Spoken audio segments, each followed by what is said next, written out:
Alright, tonight's show was a really interesting show. Of course, there was a lot of talking again, but for a good reason. So I'm gonna have to paraphrase everything that was said during the show. So let's go on and see what those reasons are. So the show starts off immediately with Eric Young versus Jeff Hardy in the Six Sides of Steel. This was a really good match. This was a really good match. The pile drive that Eric Young did to Jeff Hardy on his chairs, that had to be painful. Holy shit! And then I was, when Jeff Hardy's in a Six Sides of Steel, there's a guaranteed at least 70% that this guy is going to do something crazy. And once again, as usual, he did, because he did a swanton on EY while he was laying on a table, and he landed really good. He landed straight on EY. But the swanton went a little bit different because Jeff Hardy kind of had to tuck in a little bit just to get the distance because it was a little far away, which is why he did that. So the tucking in kind of made him get that distance. So, but the match overall was really good. It was a really good match. It was an interesting match. I enjoyed every bit of it. Of course, it's Jeff Hardy and Eric Young. These two guys are really good workers. And then we get a backstage segment with Gil Kim, Maria, and Dixie. So get ready because right here is where the talking is about to start. Okay, but let's go through it. Dixie says it is way past time that the three of us got together face to face uh, to talk about this. Maria then says, it's these open discussions that really make you a great leader. You truly inspire me. And then Sick Dixie says, you know what inspires me more, Maria, and the fans? Is getting a number one contendership the right way. Who in management did you exactly talk to? Then Maria says, I think his name was, or maybe her name was, and then Dixie says to Gil Kim, with all due respect, Gil, who did you talk to? Then Gil says exactly who Maria talked to. Then Dixie says, you guys wanna play these games? Then you're gonna suffer the consequences. Jade is your number one contender. Madison is yours. You're gonna face both of them tonight, Gil. And then Gil says, I'm fine with that. I'm ready. And then Maria says, I think that it's such a great idea and I had some other ideas to truly lead this. Dixie then says, enough of the la la stuff. Maria that time has played out too.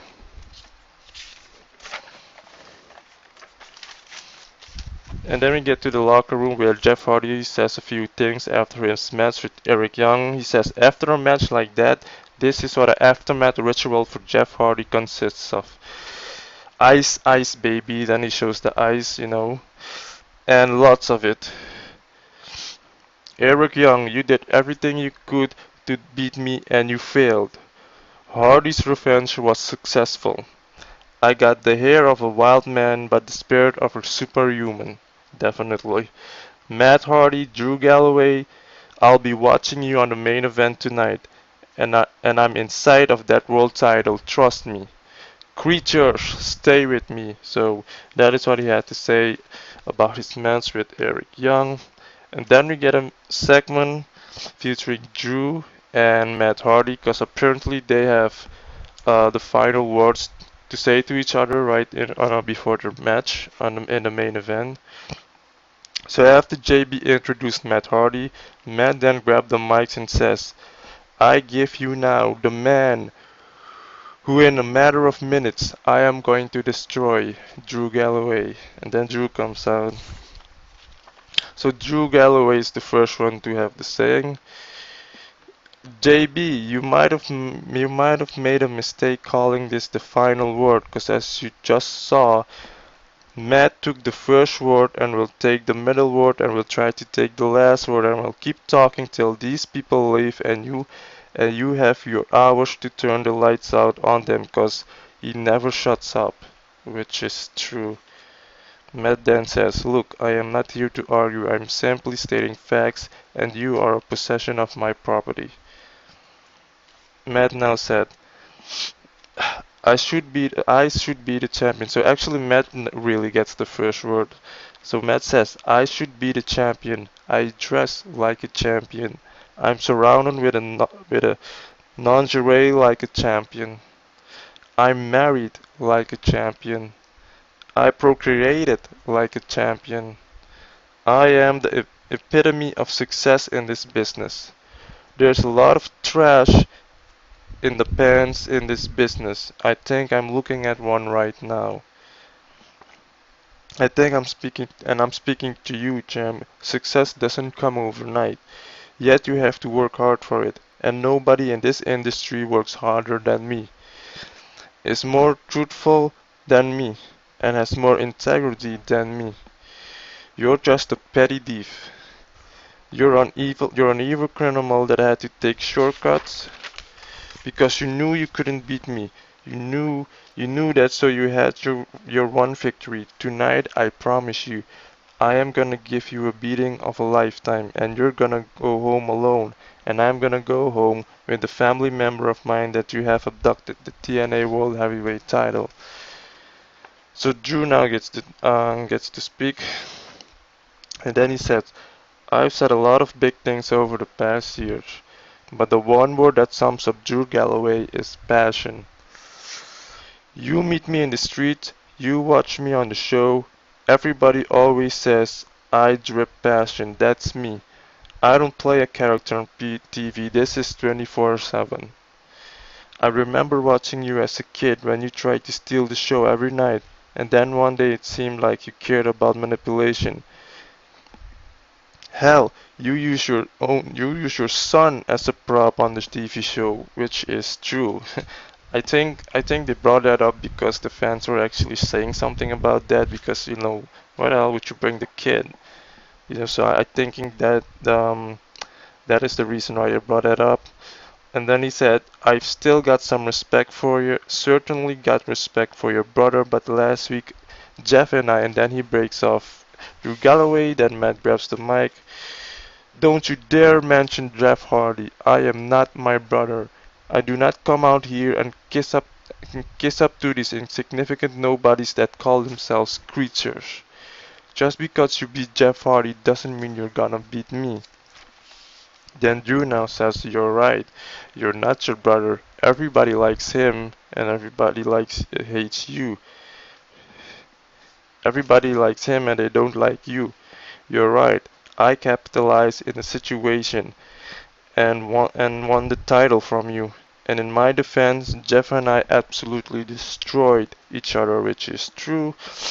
I can barely walk tonight, but I beat him, and tonight when I beat you, I proved to everybody that Drew Galloway is the best wrestler on the planet and your TNA World Champion. And then now Tyrus takes the mic and he also has something to say. And Tyrus says, look at me. I've got something to say about tonight's main event. I have laid in the shadow, biding my time, being patient. Drew, you cashed in your briefcase and you won the World Heavyweight Champion. Right time, right place. It was smart.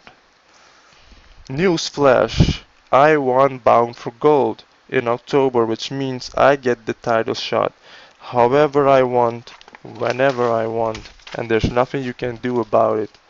And after hearing you two talk tonight, maybe tonight Tyrus shocks the world. I am really glad they brought this up because I was like I said in my first review that I thought they kind of wrote this whole thing about Tyrus being the number one contender off because technically he indeed is the number one contender, and I was wondering why they didn't brought that up. So I'm glad they brought this up. So they definitely fixed the hole. So it's definitely they're definitely getting points from me from that. And I strongly believe that one day they will make this guy champion though, because he is a good talker, but it's wrestling, that speaks for itself.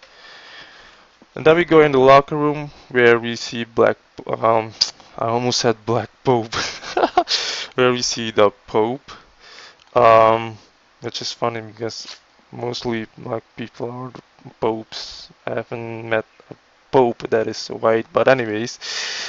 And then Pope says, after all the weeks of shenanigans that went down between Lashley and myself, Pope went and asked help. Pope demanded a fight. And I got just that. So tonight Lashley's gonna find out that when it comes down to Pope Daddy, if I don't know how to do anything, Pope was born to fight. And Lashley, you're gonna find out that it's a lot easier to jump on than it is to jump off, Daddy.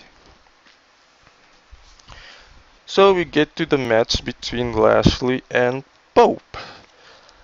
Um, when this match was announced, I said to myself, I actually tweeted them that I didn't want this match to be a short match or a bullshitty match. I didn't want the feud to be for nothing. I really wanted to see Pope wrestle. Unfortunately, we didn't. I didn't really get to see him wrestle. But since this is a street fight, I guess I should have seen it coming, which is why I'm fine with it. But Lashley pretty much uh, beat up Pope really bad. Like Pope only had the upper hand for a few minutes, giving him a few shots with the candlesticks, and then when he went on the turnbuckle to try to hit him again, he got speared. So he pretty much got his hand handed to him, and Lashley won by spearing him, and after that he gave him two other spears. And then EC3 comes out. So EC3 kind of teasing that he's gonna fight Lashley, but that didn't happen because Lashley then walks away. Now that EC3 is in the ring, Mike Bennett attacks EC3 from behind. Then we go to commercial and come back, and of course the guy is gonna talk because EC3 brings more talking than wrestling to the show. I'm not a fan of EC3, by the way. But anyways, he is good, but I'm not a fan of the guy.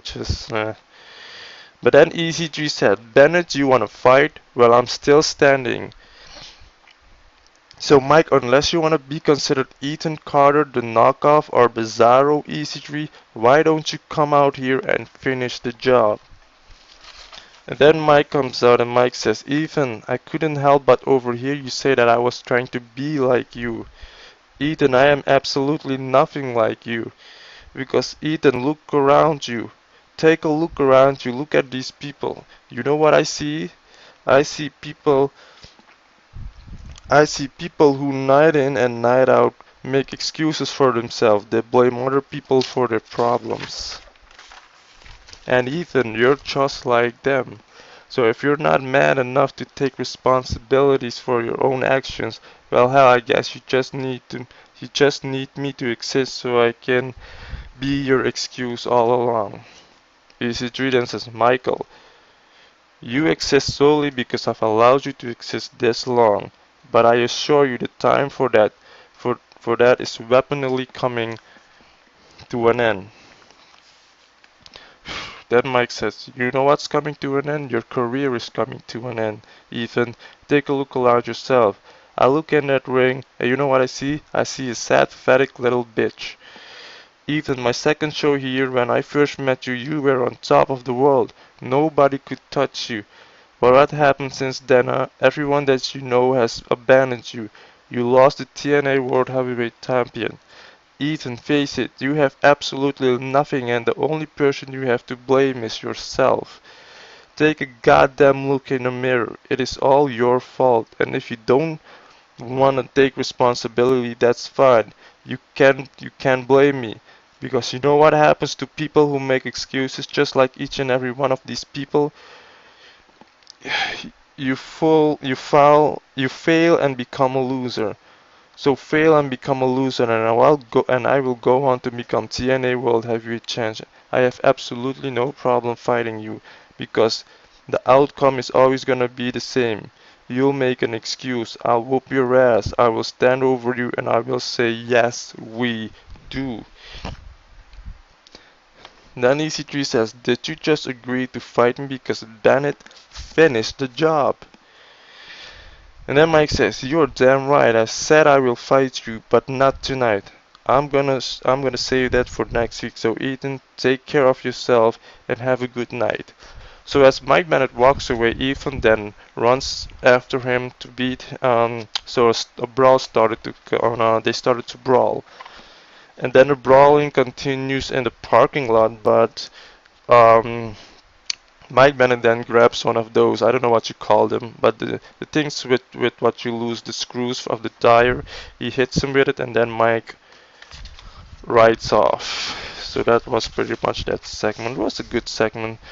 Both of these guys are really good at a microphone, but like seriously, TNA, keep the talking to a minimum because some of us fans, you bore with the too much talking. We want to just turn off the TV, you know. But those two are good talkers, especially Mike Bennett. It's funny because you may not notice, but Mike Bennett is way better than EC3. I can tell you that right now. So if you think EC3 is some special thing or whatever, well, you're wrong.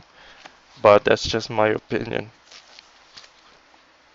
And then we get the knockouts match between Madison Rain, Jade, and Gail. This was another good match. It was a good match. All three of the ladies did their things. They did their moves. It wasn't sloppy like the match Madison had with Velvet Sky last week. That was a really sloppy match. I didn't enjoy that match at all. So this match was definitely a good one. Of course it was. I mean, it's Jade and Gail, so what did you expect? But Jade wins the Knockouts Championship simply because Maria came in and she kind of hit Gail with the belt, so that kind of distracted her, which gave Jade the upper hand. So Jade made the 3 count, and your new World Knockouts Championship is Jade, which is good. This is really good. I've been waiting for this such a long time. This is the best move they've made, putting that title on Jade. It's Jade is as good as Gale is. So the champion being on the title being on her is a good thing. So we've kind of finally so we kind of will finally see Jade be more a singles wrestler, which is good because now that she's champion, she will also do a lot more. She's that damn good. If you've seen her on the indies, independent wrestling, here I go again mentioning indie wrestling, because that's literally where the good wrestling is. But if you have seen Mia Yim, aka Jade, wrestle on the indies, then you will know that she is a damn good wrestler, and that she definitely deserves this. Gail Kim is in her retirement period right now. You can definitely see it. I mean, she has had the title for a few times.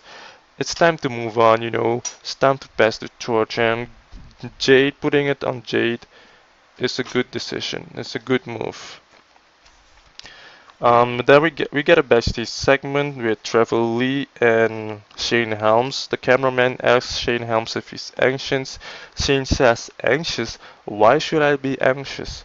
I was a documented genius at 11 years old. I was in a program from Duke University when I was in high school. This is a no-brainer. I've given Edwards a golden opportunity, and that is gold, the TNA World Tag Team Championship. I've given him a week, and it's about that time." And then we get another backstage segment which featured Al Snow and Billy Corgan. So pretty much Billy Corgan suspending him for what he has done last week with Grado. He suspended him for a week without pay, and he has to apologize publicly. That didn't happen tonight, so I'm guessing that will happen next week. So then we go to commercial and come back to the ring, and then we see Trevor Lee and Shane Helms in the ring. I'm not gonna say what he said. I'm just gonna fasten things up. This was the pretty much the segment had to do with Eddie Edwards wanting to team with Shane Helms so they can win the tag team champions, and of course Eddie Edwards denied, and that kind of pissed off Shane Helms because Eddie didn't need him and don't doesn't need Shane Helms because the tag team champions belongs to he wants to do that win that with Davey Richards. So he denied his offer, and you know Shane Helms got all pissed. He didn't like and all of that, so he started trying to beat him up or whatever. And then Beer Money comes out, and James is kind of talking about discussing tag team championship that everyone wants it, and whoever wants it can come have it. Then Bobby Roode also calls out all the tag team champions. Whoever wants to face them is can face him next week on next week's show for the tag titles. Also, DK was involved in this as well, and they kind of brawled. A brawl started out between those four. And then we go to get to the main event between Galloway and Matt Hardy. Um, this match was okay. It's between okay and good. It wasn't bad. It wasn't bad at all. It was just okay. Just between okay and good. I enjoyed it though. But Galloway wins by tap out. Um, that's pretty much the main event. I don't know. I don't have much to tell you though. That's about it. But like I said, it was an interesting show. All this talking is pretty much was pretty much a build up for next week's show because talking kind of leads to confrontation, which leads to feuds, and that ultimately sets up matches. So all the talking isn't for nothing, though. I have no problem with talking in wrestling shows, but they just need to keep it on a minimum. Sometimes it's a little way too much, which bores the hell out of me, which also means I have to paraphrase a lot. But it was a good show. It was definitely a good show. My last week's show I gave it a 6.5 out of 10. This time I'm gonna give it a 7.5 out of 10. Okay, so that's about it. I will see you next week. If you've watched this video all the way till the end, thank you very much. See you next week.